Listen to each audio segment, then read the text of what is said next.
Hey guys, welcome to Conversations with Diana. This show is about empowering individuals to pursue their passion and live a purposeful and abundant life. Each week, join me as I interview guests who are pursuing their passion and making a significant impact in the communities where they live. So sit back, relax, and enjoy. Hi everyone.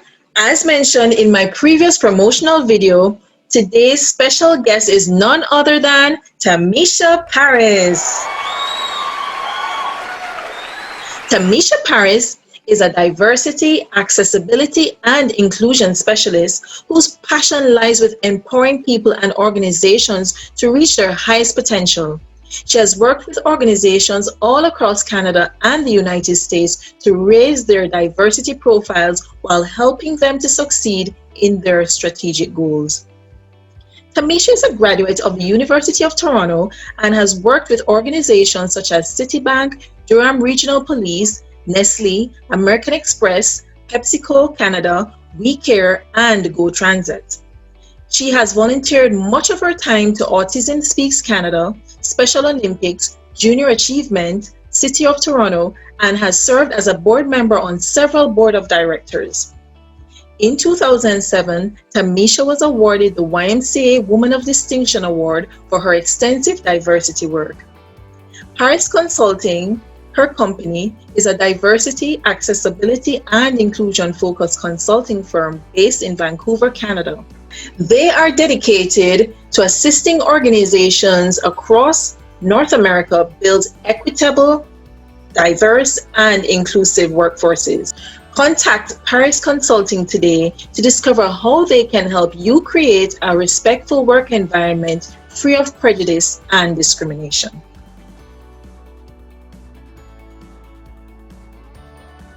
So I'm so excited to be interviewing my next guest, Tamisha Parris. Tamisha, welcome to the show. And thank you so much for joining me and for allowing me to share your story with everyone else. Thank you. I am so honored to be here and I appreciate you inviting me to be here today. I am just as honored to be here with you. Thank you so much. So tell me, Tamisha, tell us briefly about how you came to be involved in consulting, first of all, as well as specifically in the area of diversity, accessibility, and inclusion. Yes, it's a long one. Yeah, and you know what, why don't I start with that one first, because that kind of happened first in my life before becoming a consultant.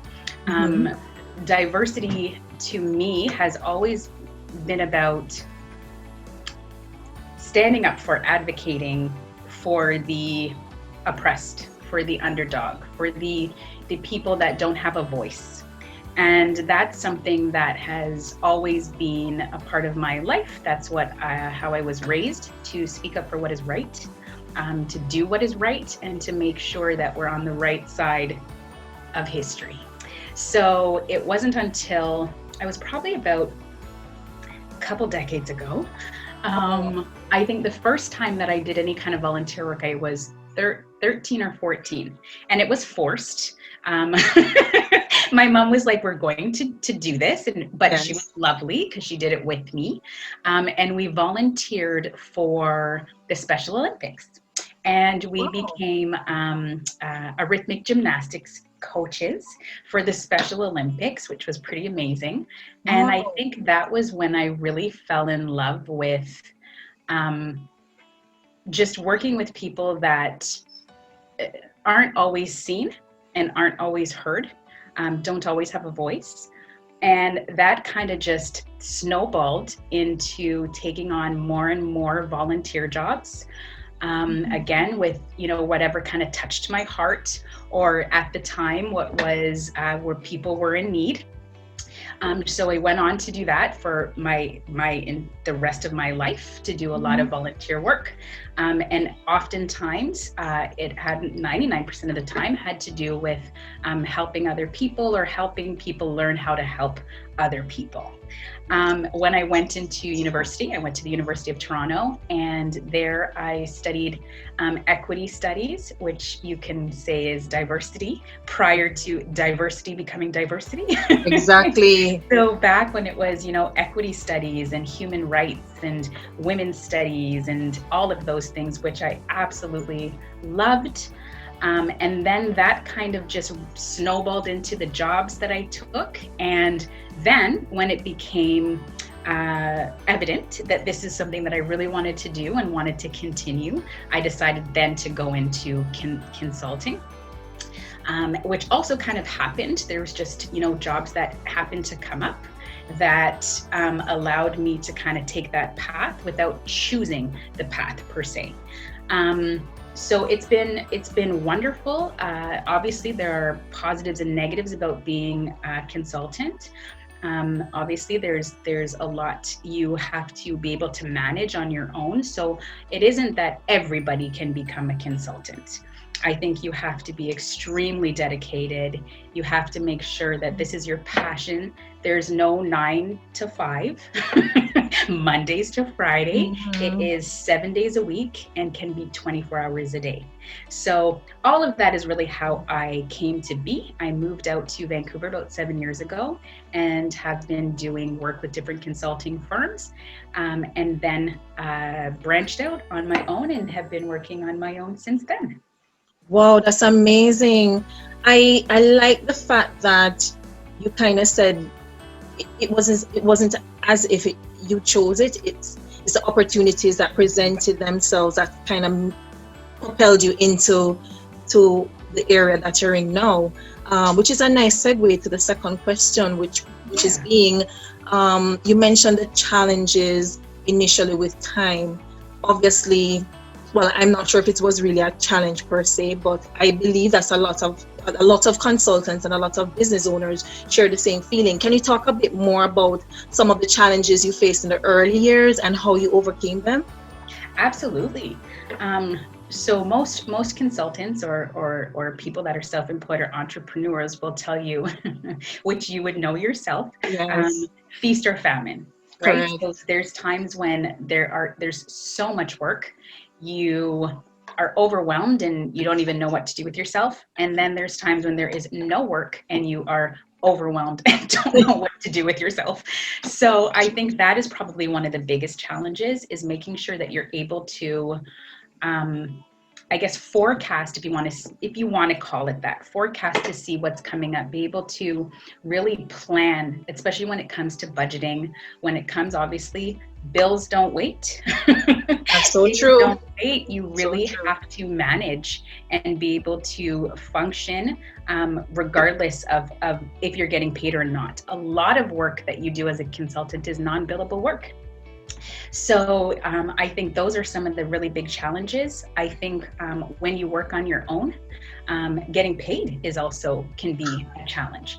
And I think because you aren't a big corporation, or you aren't someone who has credit or not credit, excuse me, collections agencies, that also can become a little bit of an issue.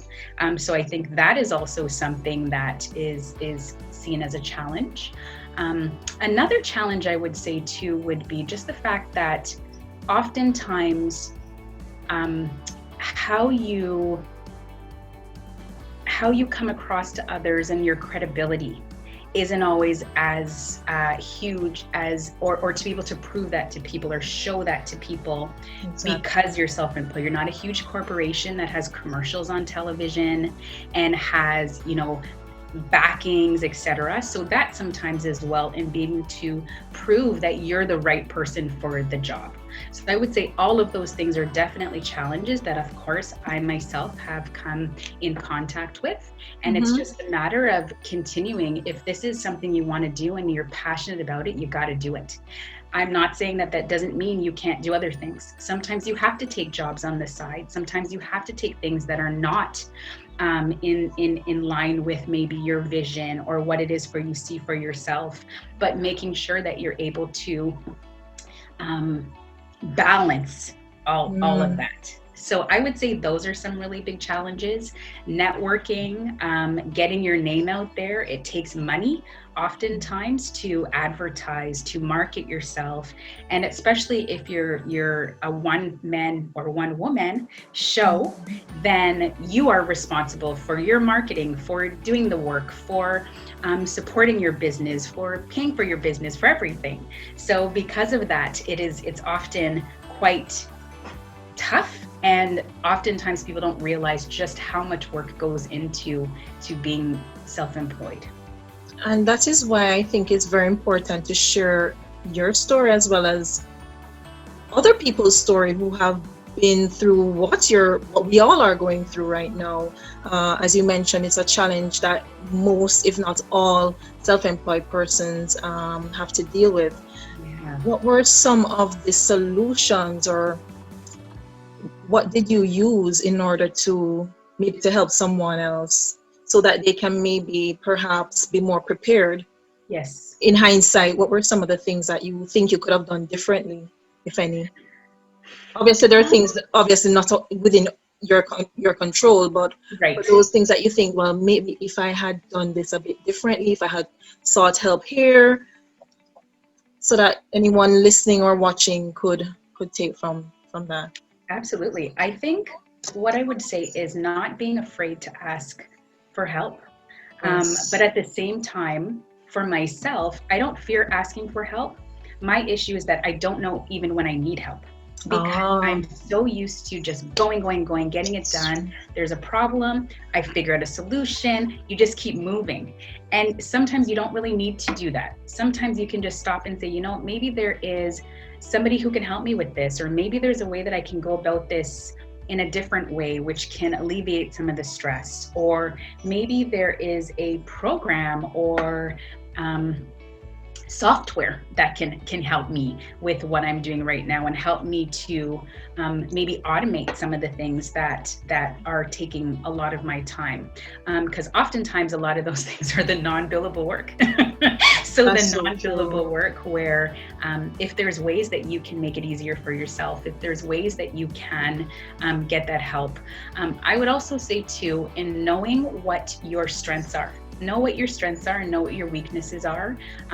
Know where there's sometimes when, even though you may be able to do it yourself, and I say that because a lot of people that are self-employed are used to doing things themselves, yes, being very independent, kind of just going after it, not waiting for anybody to to figure out what it is or how it is that you're going to do things.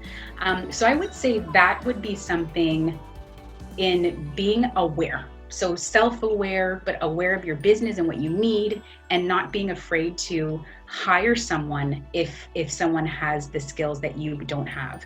Don't be afraid to ask somebody else or lean on other people when you need some help. I know that maybe the saying "it takes a village" is not so appropriate in this situation, but I would definitely say it takes a village. Even if that support is outside support, just to support you as a person, to support you as a woman, as a female in this industry, it's not easy and it's not simple. So I would say those are some of the things that myself as well have had to endure. But I think also on top of that, being a Black woman, right? So that is another layer that is may come up sometimes. So I think, again, in knowing, being aware, knowing, asking for help when you need the help, and not being afraid to branch out and let people in. It's not easy. There's oftentimes, you get people to help you or do work with you, and they do not do it to the degree maybe that you would. Nobody can do it quite like you, right? Yes, because it's your baby, it's like your child, and nobody can really raise your child like you. So I can relate to that. How has the pandemic impacted your business and yourself? Because I know I couldn't let that one slip, because I think it's so many people have been forced into self-employment. Every one so far that I've spoken to of late, they are just very, very Overwhelmed, yes, and just trying to figure out, well, what's the next move and how do I pivot to being my own boss now that I Yes. am basically I've been forced into this situation. Even if they haven't been forced into that situation, they don't necessarily want to be in the position again where they're at the mercy of a job or 9 to 5. So how has the pandemic impacted your business? Whew, many layers. It has. So again, because I do diversity work, Yes. as we are in this racial pandemic, which I like to call it, it has been a roller coaster. It's been a roller coaster. Of course, when COVID hit, I was just as worried as everybody else with what business was going to look like. You know, places are like huge corporations are closing down. We Yes. have, so many people and things that are even historic are closing down. So how do you as an individual make sure that you're in a situation where you're not going to be one of those people? I don't know that you can, and I don't know that you are able to. What I can say is for myself is that it has definitely been an up and down roller coaster. Obviously, like I am also a mother. So end of March, school closed down. So my son was home all the time, which obviously we can all identify with that. So that was definitely a challenge in making sure that he was okay, making sure that I was, balancing his schoolwork and making sure he knew what he was doing. But then also, again, when you're self-employed, you don't work a 9 to 5. So making sure that I was also keeping up with everything that I needed to do. And then George Floyd was murdered. Yes.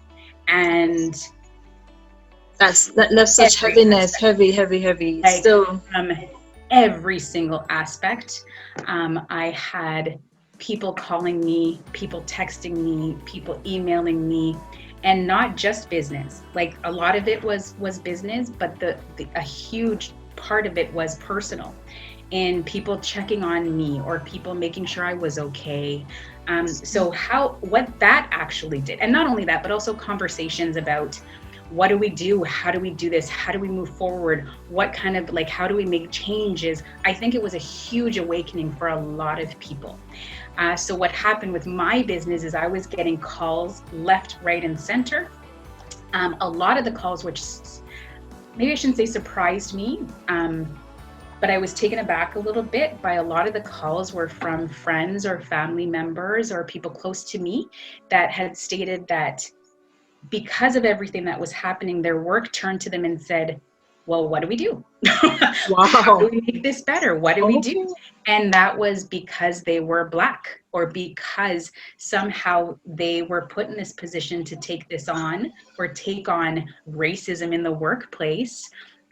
Because of the color of their skin or because somehow people thought that they should know how to implement a diversity program or et cetera because of the color of their skin. So I had so many people calling being like, my work has put this on my plate. I don't know what to do. I don't know how but I feel obligated.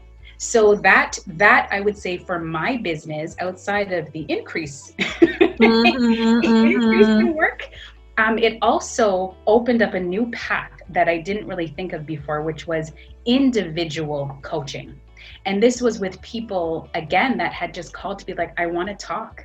People that just called to be like, I want things to be better. I didn't know, or I had no clue that this was, not that they didn't have a clue it was happening, but that they were a part of the problem, or that they weren't a part of the solution, let's say, and wanting to be part of the solution.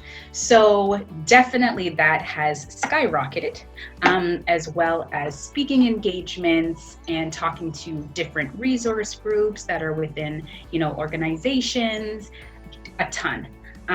Yet at the same time, maybe not, like I feel the momentum is shifting and that there was an abundance of calling and concern in June, July, And now we're kind of tapering off again. And now I think organizations feel like they have, if not a plan, then, some thoughts maybe around how to move forward with their organization. And then there are some that are just, we're on the bandwagon and are now off. Wow. So, yes. So generally, business has picked up for you. We're saying that based on what has happened with the whole Black Lives Matter movement and everything shifting from just being in a status quo to trying to make a difference, trying to do differently for organizations who have diverse staff complements. Okay, that's good to know. I do feel that even for myself, things have shifted in terms of people that may not necessarily have been open to doing business with me before are now seeking me out. So I can relate to what you're saying. Yes. Which is great, Yeah, exactly. It's time. Yes. yes, it's time. Yeah. Can you share some basic important information or tips that our audience can take away and maybe perhaps bring to their workplaces or to their own business to make it more inclusive? Sure. What I would say to that, every business is different, and how you approach increasing the diversity within your workplace is very different for each organization. What I would say first, and maybe just as to what we were talking about before, in being very careful that you're sourcing the right resources. Hire a professional. I went to school for this. You don't become a diversity expert because of the color of your skin. You don't become a diversity expert because you know a little, a few things here or there. You can absolutely participate in that, but when it comes down to what you need to do for your organization, you really should put it in the hands of a professional. So whether that's hiring a consultant or hiring a team of diversity specialists for your organization, again, depending on the size of your organization, depending on the needs of your organization, those are definitely things that you should look into. With my process that I tend to take is that I start from a place where I like to do an assessment to see where you're at and making sure to meet people where they're at. This is also a very individual process. It isn't just about what do I have to do at work. This is about who we each are as individuals, how we treat each other, how we treat our coworkers, how we treat our neighbors, how we treat the people around us. Do we do things that are excluding people without knowing it? That has to do with self-awareness. And in order to be self-aware, you have to understand what the issues are, what those problems are, and how you fit into that. And once you're able to do that piece and you can step back, you can then see, well, how do I change that? How do I make things better? How do I, and not just I, because it's not for an individual to make the changes. It is for the organization to make changes. So the first thing I would say is to hire someone who knows what they're doing to come in and help you. Definitely assess. Everybody, again, is at different places and different stages. And there's nothing wrong with that. If you are at stage 1, that is fine. This is the first step. If it is your first step, then it's a first step in the right direction. So I would just say hire someone who knows what they're doing. Make sure that when you do hire them on, that they're a fit for you. Because again, not all consultants are the same. Not all employees are the same, which we know. But in making sure, the next thing I would say is to ask your employees. Ask the people that work for you, how do they feel? Do they appreciate working for you? They say that, I think it's 70% of people that leave their job leave because of their superior. So whether that's their manager, whether that's the person that they report to, It's very important, the relationships that you have at work and how people feel being there. Do they feel valued? Do they feel that what they bring to the table is appreciated? Do they have a say in decision making? I think that a lot of what we're facing today is that at the ground level, client facing in the front is usually pretty diverse. It's as you move up the organization that you start to see, in the C-suite, in the leadership team, that the diversity dwindles. It's not there. So how you go about increasing that, and how you go about making sure that your leadership team, and that there is a path for success for everybody in your organization, that's different for everybody. So I would say ask, hire somebody that knows what they're doing. Ask your employees, start the conversation, set up some resource groups. So for employees that are able to, come together and work and where their passion lies, as opposed to their job description and what they want to see or what they want to do. And that is huge. Just asking alone, I think, is a huge step in asking, what do your employees want? What do they see as something that would help them to continue within your organization? And where you're not seeing people leaving and you have no idea why, ask. So I would say those are the big things. As for different tools and resources, I do have a blog at parisconsulting.ca that does speak of like a lot of different. So again, it could totally depend. Do you want to, think about accessibility in the workplace and making it a comfortable place for people to work? If you want a little information on, invisible disabilities, where there's a lot of people sitting right beside you that have disabilities, you have no idea. And oftentimes people are afraid to say anything because they think their job is going to be somehow hindered in some way, or maybe they're going to lose that job because you no longer have confidence in them because they have a disability. So definitely, please do feel free to go to the website and read. I was going to say, I'm going to drop your link so persons can go to the description and they'll be able to find you and connect and to hopefully use your service. So thank you so much for that. And what advice would you give to anyone watching who is interested in either getting into the field or just starting their own business, whatever that might be? Okay, for that too, I would say similar. I would say speak to your networks. If you know people that are self-employed, if you know people that have their own business, talk to them about the challenges, talk to them about the day-to-day. I am very open and honest with people. I try very hard to not candy coat things or pretend that this is simple and easy. It's not. No. It's very rewarding, or can be, but there's also a lot of work that goes into it. So just if this is something that is your passion and something that is on your heart that you really do want to move forward with, but maybe not other people know, I am a Christian. So for myself, one thing that I do is I pray, just in making sure that the decisions that I'm making, and ask for guidance in moving forward. I would also say, don't be afraid if you try something and it doesn't work, or you fail, like some people would like to call. It's okay. It's okay. It's okay. And this is the world. This is consulting goes like this.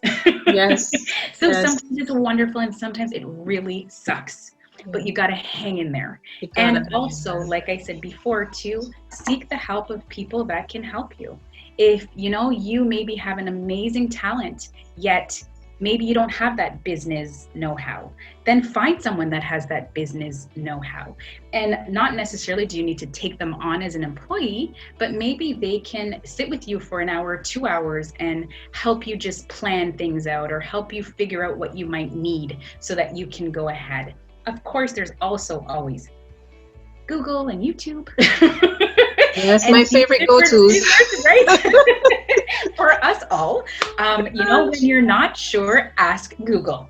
Yeah. And you know what? There's a ton of resources online that can help you to budget, that can help you to put together like a business plan, that can help you put together proposals so that you can apply for grant money or apply for loans, you know, but just also making sure that you have that financial plan in place so that when you do it, and if you do see some lows or some dipping, that you have something in place that's going to help you move through that.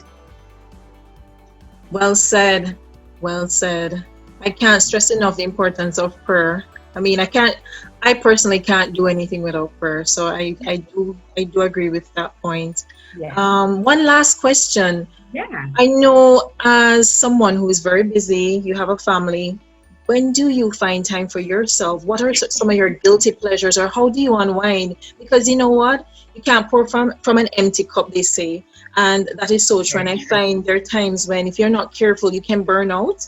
Yes. So what are some of the things you do to kind of stay sane, so to speak? Apart from prayer, of course, but you know, can you share?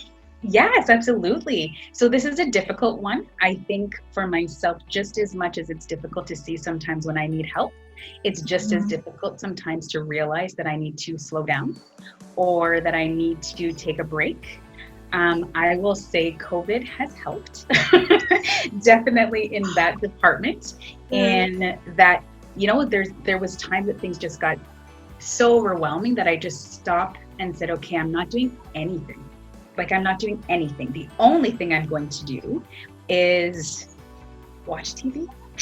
Yes. Watch some TV with a nice glass of wine and just unwind and just guilty pleasures, let's say. So absolute most ridiculous. I don't have to think for 2 seconds. I just get to laugh and enjoy other people's lives, whether they be reality or not. That's huge. I also try to do my best to, because again, like with being self-employed, the work can really take over, and taking that time for yourself and your family is huge. You don't get that time back. I remember watching a TED Talk a few years ago, and the gentleman said that he had a conversation with someone on their deathbed. And they said, the one thing that I don't regret is not working more. And he said, you know, he goes, stop and like enjoy your family. He goes, I don't sit on my deathbed going, oh gosh, I wish I worked more. So that was really in the heart for a second, because I don't ever want to be in that situation. I do want to work hard, and I do want for, you know, business to be successful.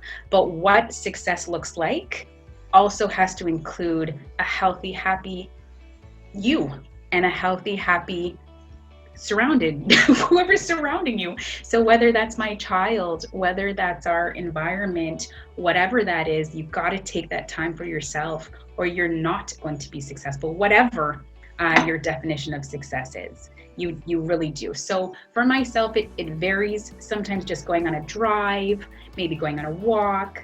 Sometimes, you know, I'm a very big talker, like I'm sure I'm sure we've all established. So talking on the phone, or, you know, connecting with family and friends is very, very important to me.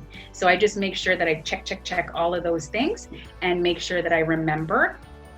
Sometimes you aren't able to put things aside, but when you are, remember to do that. Remember to take that time and, like you said, fill that cup back up.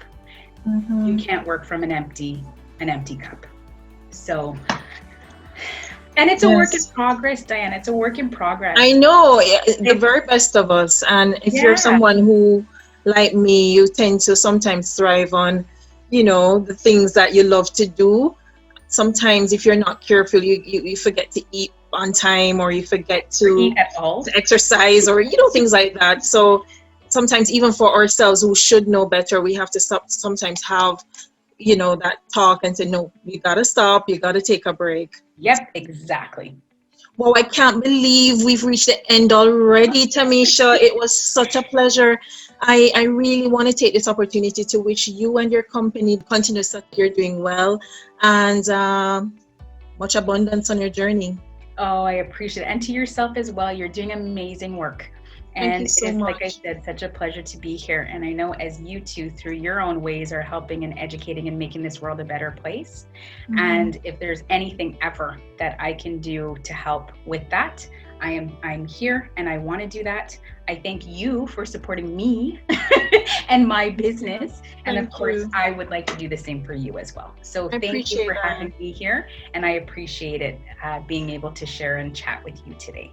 Thank you so much. I love doing this. It brings me a great sense of joy to help other people along their journey. And I think if we were helped, then Yes. we owe it to help others. We need more of that in the world. So thank you so much again, Tamisha. And for those of you who watched or who are going to watch or who are watching, please stay tuned for updates and for our next episode. You won't want to miss it.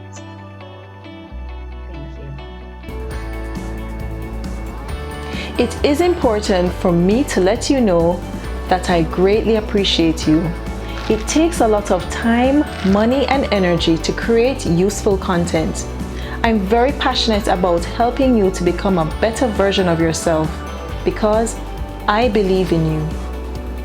Help me to continue to do this by making the choice to subscribe, like, share, and follow.